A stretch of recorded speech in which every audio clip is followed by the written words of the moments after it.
परम सत्कारयोग मेरे देशों विदेशों ਦੇ ਵਿੱਚ बैठे इस अंदोलन ਨਾਲ जुड़े हुए किसान दोस्तों, ਤੁਹਾਨੂੰ पता होएगा ਸਾਡੇ ਖੇਤੀਬਾੜੀ ਮੰਤਰੀ ਨਰਿੰਦਰ ਤੋਮਰ जी ने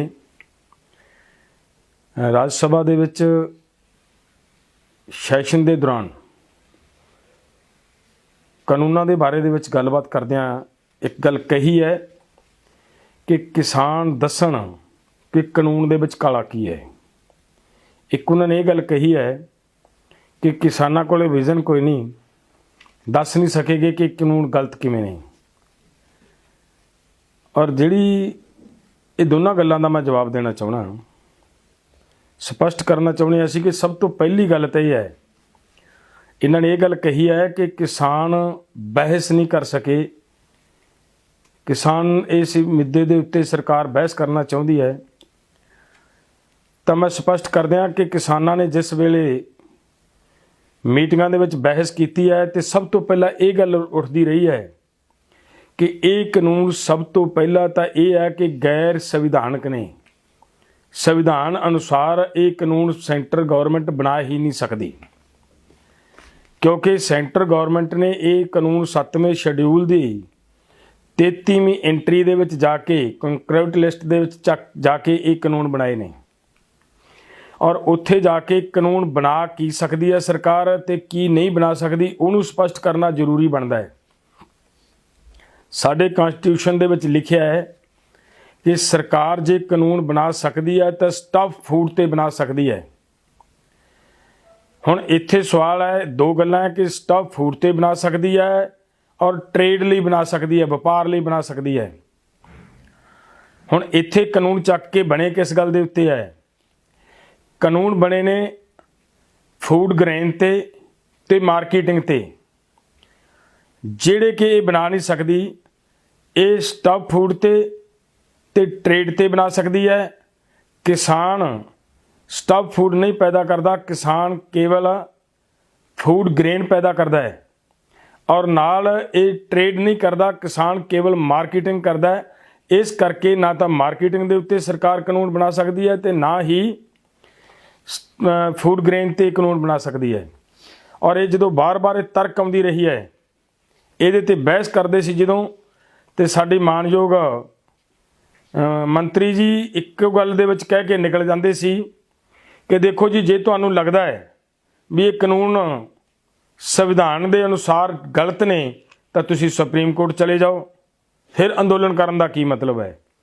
तो अंदाज़ा ला के दसो बहस तो भजदा कौन सी, कि किसान बहस तो भजदे सी या सरकार बहस तो भजी है। अगली गल, साडे मंत्री जी ने कहा कि दसन कानून काले किवें ने, कानूनां दे विच काला की है। मैं दसां कि कानून किवें काले ने, की काला कानूनां दे विच। कि सब तो पहली गल तां कि कानून बनाउण लग्गिआं, कानून बनाउण समय नीति नीयत ही काली सी, ते काली नीयत दे विचों बनिया कानून काला ही होएगा।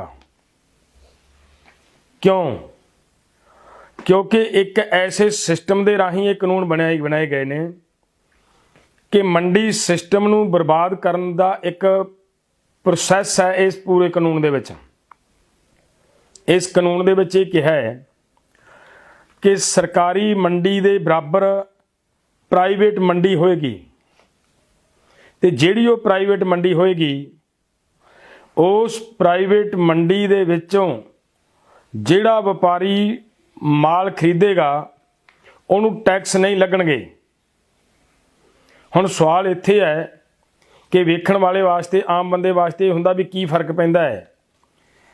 वो जिहड़ा टैक्स है वो है 164 रुपये प्रति क्विंटल व्यापारी ने सरकार नूं, मार्केट कमेटी नूं, मंडी बोर्ड नूं भरने हुंदे है। तो जो वो 164 रुपये मंडी बोर्ड नूं टैक्स भरना है, ਉਹਦੇ ਵਿੱਚੋਂ सरकार ने सारे का सारा टैक्स व्यापारी नूं ਉਹਨੂੰ मुक्त करता, माफ़ करता। तो उस टैक्स ਦੇ ਵਿੱਚੋਂ 164 ਦੇ ਵਿੱਚੋਂ केवल 64 रुपये किसान नूं लालच के रूप ਦੇ ਵਿੱਚ ਦੇ ਕੇ व्यापारी किसान की फसल खरीदेगा ਔਰ 64 ਰੁਪਏ ਦੇ ਲਾਲਚ ਨੂੰ ਕਿਸਾਨ ਆਪਣੀ ਫਸਲ ਪ੍ਰਾਈਵੇਟ ਮੰਡੀ ਦੇ ਵਿੱਚ ਜਾ ਕੇ ਪ੍ਰਾਈਵੇਟ ਬਾਹਰ ਖੜੇ ਵਪਾਰੀ ਨੂੰ ਵੇਚੇਗਾ। ਅਗਲੀ ਗੱਲ, ਜਦੋਂ ਲਗਾਤਾਰ ਕਿਸਾਨ ਦੀ ਫਸਲ ਮੰਡੀ ਤੋਂ ਬਾਹਰ ਵਿਕਦੀ ਰਹੀ ਤਾਂ ਥੋੜ੍ਹੇ ਸਮੇਂ ਦੇ ਵਿੱਚ ਮੰਡੀ ਇੱਕ ਖੰਡਰ ਬਣ ਕੇ ਰਹਿ ਜਾਏਗੀ। ਨਾ ਉਹਦੇ ਵਿੱਚ ਵਪਾਰੀ ਰਹੇਗਾ, ਨਾ ਉਹਦੇ ਵਿੱਚ ਆੜ੍ਹਤੀਆ ਰਹੇਗਾ, ਤੇ ਨਾ ਹੀ ਉਸ ਮੰਡੀ ਦੇ ਵਿੱਚ ਸਰਕਾਰੀ ਖਰੀਦ ਹੋਏਗੀ। ਔਰ ਉੱਥੇ ਕਿਸੇ ਮਜ਼ਦੂਰ ਦਾ ਕੰਮ ਕਰਨ ਦਾ ਕਿਸੇ ਦਾ ਕੋਈ ਮਤਲਬ ਨਹੀਂ। ਥੋੜ੍ਹੇ ਸਮੇਂ ਦੇ ਵਿੱਚ ਮੰਡੀ ਬਰਬਾਦ ਹੋ ਜਾਏਗੀ। ਔਰ ਇੱਕ ਤਾਂ ਇਹ ਕਾਲੀ ਨੀਅਤ ਹੈ ਇਸ ਕਾਨੂੰਨ ਦੇ ਪਿੱਛੇ। ਦੂਸਰੀ, ਇਸ ਕਾਨੂੰਨ ਦੇ ਵਿੱਚ ਲਿਖਿਆ ਹੈ ਕਿ ਅਗਰ ਤੁਹਾਡੀ ਫਸਲ ਖਰੀਦਣ ਵਾਲਾ ਫਸਲ ਦੇ ਪੈਸੇ ਲੈ ਕੇ ਭੱਜ ਜਾਂਦਾ ਹੈ, ਉਹ ਤੋਂ ਪੈਸੇ ਗਰਾਉਣ ਦੇ ਲਈ ਕਿਸਾਨ ਕੋਰਟ ਨਹੀਂ ਜਾ ਸਕੇਗਾ। ਅੰਦਾਜ਼ਾ ਲਾਓ, ਕਿਸਾਨਾਂ ਦਾ ਕੋਰਟ ਜਾਣ ਦਾ ਰਸਤਾ ਬੰਦ ਕਰ ਦੇਣਾ, ਕੀ ਇਹਨੂੰ ਕਾਲਾ ਕਾਨੂੰਨ ਕਹਿ ਦੇਣਾ ਫਿਰ ਕੀ ਵਾਜਬ ਨਹੀਂ? ਇਸ ਕਰਕੇ ਇਹ ਕਾਨੂੰਨ ਕਾਲੇ ਨੇ। ਅਗਲੀ ਗੱਲ, ਸਾਡੇ ਮੰਤਰੀ ਜੀ ਨੇ ਇੱਕ ਗੱਲ ਕਹੀ ਹੈ ਕਿ ਅਸੀਂ ਟੈਕਸ ਫ੍ਰੀ ਕਰਤਾ। ਪਹਿਲਾਂ ਟੈਕਸ ਲੱਗਦਾ ਸੀ ਤੇ ਕਿਸਾਨ ਅੱਜ ਵਿਰੋਧ ਕਿਉਂ ਕਰਦੇ ਨੇ? ਹੁਣ ਮੈਂ ਇਸ ਟੈਕਸ ਤੇ ਗੱਲ ਕਰਨੀ ਚਾਹੂੰਗਾ। ਇਹ ਜਿਹੜਾ ਟੈਕਸ ਲੱਗਦਾ ਸੀ ਵਪਾਰੀ ਨੂੰ ਲੱਗਦਾ ਸੀ, ਖਰੀਦਦਾਰ ਨੂੰ ਲੱਗਦਾ ਸੀ। ਖਰੀਦਦਾਰ ਨੇ 164 ਰੁਪਏ ਕੁਇੰਟਲ ਮਗਰ ਟੈਕਸ ਸਰਕਾਰ ਨੂੰ ਭਰਨਾ ਹੁੰਦਾ ਸੀ, ਮਾਰਕੀਟ ਕਮੇਟੀ ਨੂੰ ਭਰਨਾ ਹੁੰਦਾ ਸੀ। ਔਰ ਉਹੀ ਪੈਸਾ ਮਾਰਕੀਟ ਕਮੇਟੀ ਦੀ ਇਨਕਮ ਦਾ ਸੋਰਸ ਬਣਦਾ ਸੀ। ਔਰ ਮਾਰਕੀਟ ਕਮੇਟੀ ਦੇ ਵਿੱਚ ਉਹ ਜਦੋਂ ਪੈਸਾ ਇਕੱਠਾ ਹੁੰਦਾ ਸੀਗਾ ਤੇ ਉਸ ਮਾਰਕੀਟ ਕਮੇਟੀ ਦੇ ਏਰੀਏ 'ਚ ਜਿਸ ਕਿਸੇ ਕਿਸਾਨ ਦੇ ਨਾਲ ਕੋਈ ਕਿਸੇ ਤਰ੍ਹਾਂ ਦਾ ਹਾਦਸਾ ਵਾਪਰਦਾ ਸੀ ਤਾਂ ਮਾਰਕੀਟ ਕਮੇਟੀ ਆਪਦੇ ਕਿਸਾਨਾਂ ਦੀ ਮਦਦ ਕਰਦੀ ਸੀ, ਆਰਥਿਕ ਮਦਦ ਕਰਦੀ ਸੀ। ਡੈਥ ਹੋ ਜਾਣ ਤੇ 3 ਲੱਖ ਤੱਕ ਦੀ ਮਦਦ ਕਰਦੀ ਸੀ। ਔਰ ਉਸ ਤੋਂ ਅੱਗੇ ਉਸੇ ਫੰਡ ਨਾਲ ਪਿੰਡਾਂ ਦੇ ਡਿਵੈਲਪਮੈਂਟ ਕਰਦੀ ਸੀ ਸਰਕਾਰ। ਪਿੰਡਾਂ ਦੀਆਂ ਸੜਕਾਂ ਬਣਦੀਆਂ ਸੀ, ਲਿੰਕ ਰੋਡਾਂ ਬਣਦੀਆਂ ਸੀ ਉਸ ਪੈਸੇ ਨਾਲ। ਸੋ ਇਸ ਕਰਕੇ ਇਹ ਪੈਸਾ ਕਿਸਾਨਾਂ ਦਾ ਸੀ, ਜਿਹਨੂੰ ਤੁਹਾਡੀ ਸਰਕਾਰ ਨੇ ਇੱਕ ਵਪਾਰੀ ਦੀ ਜੇਬ 'ਚ ਪਾਤਾ ਔਰ ਮੰਡੀ ਨੂੰ ਬਰਬਾਦ ਕਰਨ ਦੇ ਲਈ। ਇਹ ਹੈ ਇਸ ਤੁਹਾਡੇ ਕਾਨੂੰਨ ਦੀ ਟੈਕਸ ਤੋਂ ਜਿਹੜਾ ਤੁਸੀਂ ਟੈਕਸ ਫ੍ਰੀ ਦੀ ਗੱਲ ਕਰਦੇ ਆ, ਇਹਦੀ ਖੇਡ ਇਹ ਹੈ। ਸੋ ਇਸ ਕਰਕੇ ਇਹਨੂੰ ਸਮਝਣ ਦੀ ਬਹੁਤ ਲੋੜ ਹੈ ਮੇਰੇ ਕਿਸਾਨ ਮਿੱਤਰੋ। ਦੂਸਰੀ ਜਿਹੜੀ ਗੱਲ ਹੈ ਕਿ ਮੰਤਰੀ ਜੀ ਨੇ ਕਿਹਾ ਹੈ ਕਿ ਕੰਟਰੈਕਟ ਫਾਰਮਿੰਗ ਦੀ ਗੱਲ ਕੀਤੀ ਹੈ ਬੜੇ ਜ਼ੋਰ ਨਾਲ, ਕਿ ਅਸੀਂ ਕਿਹਾ ਕਿ ਕਿਸਾਨ ਕੰਟਰੈਕਟ ਤੋੜ ਸਕਦਾ ਹੈ, ਲੇਕਿਨ ਜਿਹੜਾ ਕੰਟਰੈਕਟਰ ਹੈ, ਜਿਹੜਾ ਉਹਦਾ ਸਪਾਂਸਰਡ ਹੈ, ਉਹ ਕੰਟਰੈਕਟ ਨਹੀਂ ਤੋੜ ਸਕਦਾ।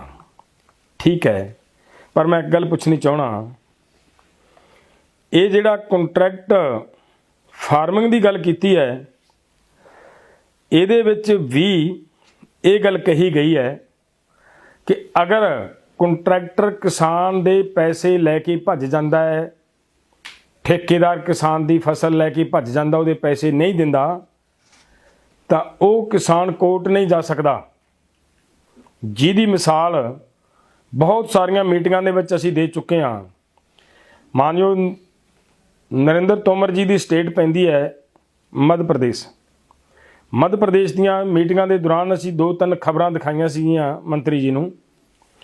ਉਹਨਾਂ ਖਬਰਾਂ ਦੇ ਵਿੱਚ ਬੜਾ ਸਪਸ਼ਟ ਸੀ ਕਿ 90 ਕਿਸਾਨਾਂ ਦੇ ਪੈਸੇ ਲੈ ਕੇ ਵਪਾਰੀ ਭੱਜੇ ਔਰ ਜਿਨ੍ਹਾਂ ਦੇ ਵਿੱਚੋਂ ਕੇਵਲ 3 ਕਿਸਾਨਾਂ ਨੂੰ ਇਨਸਾਫ ਮਿਲਿਆ, ਬਾਕੀ 87 ਕਿਸਾਨਾਂ ਨੂੰ ਹਜੇ ਤੱਕ ਇਨਸਾਫ ਨਹੀਂ ਸੀ ਮਿਲਿਆ। ਇਹ ਹੈ ਕੰਟਰੈਕਟ ਫਾਰਮਿੰਗ ਦੀ ਗੱਲ। ਅਗਲੀ ਗੱਲ, ਕੰਟਰੈਕਟ ਫਾਰਮਿੰਗ ਦੇ ਵਿੱਚ ਇੱਕ ਗੱਲ ਹੋਰ ਲਿਖੀ ਹੈ ਕਿ ਤੁਹਾਡੀ ਫਸਲ ਦੀ ਕੁਆਲਿਟੀ ਚੈੱਕ ਕਰਨ ਵਾਸਤੇ ਇੱਕ ਤੀਜੀ ਧਿਰ ਹੋਏਗੀ ਤੇ ਉਹ ਤੁਹਾਡੀ ਫਸਲ ਦੀ ਗੁਣਵੱਤਾ ਚੈੱਕ ਕਰੇਗੀ। ਗੁਣਵੱਤਾ ਚੈੱਕ ਕਰਨ ਤੋਂ ਬਾਅਦ ਫਿਰ ਰੇਟ ਤੈਅ ਹੋਣਗੇ। ਤਾਂ ਪਿਆਰਿਓ, ਕਿਸਾਨ ਦੀ ਫਸਲ ਖੁੱਲ੍ਹੇ ਅਸਮਾਨ ਦੇ ਥੱਲੇ ਪਲਣੀ ਹੈ। ਇਹਦੇ ਤੇ ਮਾੜੀ ਜਿਹੀ ਪੱਕਣ ਦੇ ਸਮੇਂ ਤੇ ਮਾੜੀ ਜਿਹੀ ਹਵਾ ਤੇਜ਼ ਆ ਜੇ ਤਾਂ ਫਸਲ ਦਾ ਰੰਗ ਚੇਂਜ ਹੋ ਜਾਂਦਾ, ਰੰਗ ਬਦਲ ਜਾਂਦਾ ਹੈ। ਅਗਰ ਜਰੀ ਬਾਰਿਸ਼ ਪੈ ਜੇ ਤਾਂ ਫਸਲ ਦੇ ਦਾਣਿਆਂ ਦਾ ਰੰਗ ਚੇਂਜ ਹੋ ਜਾਂਦਾ ਹੈ, ਲੇਕਿਨ ਉਹਦੇ ਵਿੱਚ ਜਿਹੜਾ ਗੁਣ ਹੈ ਉਹ ਉਹੀ ਰਹਿੰਦਾ ਹੈ। ਲੇਕਿਨ ਕਿਸਾਨ ਦੀ ਲੁੱਟ ਉਹਦਾ ਰੰਗ ਚੇਂਜ ਕਰਨ ਨਾਲ ਹੁੰਦੀ ਹੈ। ਜਦੋਂ ਹਵਾ ਵਗਣ ਨਾਲ, ਤੇਜ਼ ਹਵਾਵਾਂ ਵਗਣ ਨਾਲ ਫਸਲ ਦਾ ਰੰਗ ਚੇਂਜ ਹੁੰਦਾ ਹੈ, ਅਨਾਜ ਦਾ ਰੰਗ ਚੇਂਜ ਹੁੰਦਾ ਹੈ, ਤਾਂ ਉਸ ਵੇਲੇ ਕਿਸਾਨ ਦੀ ਫਿਰ ਲੁੱਟ ਖੁੱਲ੍ਹ ਕੇ ਹੁੰਦੀ ਹੈ। ਸੋ ਇਸ ਤਰ੍ਹਾਂ ਅੱਗੇ ਜਾ ਕੇ ਇਸੇ ਕੰਟਰੈਕਟ ਫਾਰਮਿੰਗ ਦੇ ਵਿੱਚ ਇੱਕ ਗੱਲ ਇਹ ਕਹੀ ਗਈ ਹੈ ਕਿ ਕਿਸਾਨ ਦੀ ਜਿਹੜੀ ਫਸਲ ਹੈ,